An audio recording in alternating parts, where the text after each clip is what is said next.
જય હિન્દ। હવે આદિવાસી સમાજને મારે એટલું જ કહેવાનું છે કે મેં હમણાં ઘણા બધી વિડીયો જોયા છે કે ચેતર વસાવાને છોડાવવા માટે થઈને કાનૂન હાથમાં લે છે।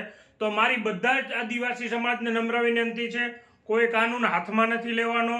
અને આમાં ઘણું બધું એટલું પોલિટિકલ ખરાબ વસ્તુ છે કે અંદર ઘૂસી અને પોતે બહાર નીકળી જશે, તમને હાલવી દેશે।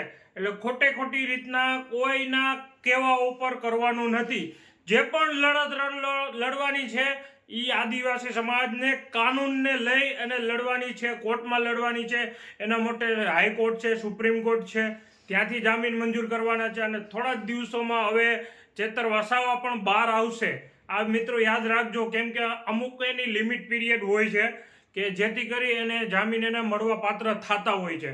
પણ અમુક લોકો એવો ભડકાવે છે કે આદિવાસી સમાજને કે હવે જેલ આમ કરશું તેમ કરશું, તો એવું કોઈ વસ્તુ કરવાની સમાજને મારી નમ્ર વિનંતી કે શાંતિપૂર્ણક જે લડવાનું છે એ આપણે કોર્ટમાં લડવાનું છે, હાઈકોર્ટ સુપ્રીમ કોર્ટમાં લડવાનું છે। એટલે કોઈ કાનૂન હાથમાં લેશો નહીં અને વિડીયો જાજમ જાજો શેર કરજો અને ફોલો કરજો। જય જોહર।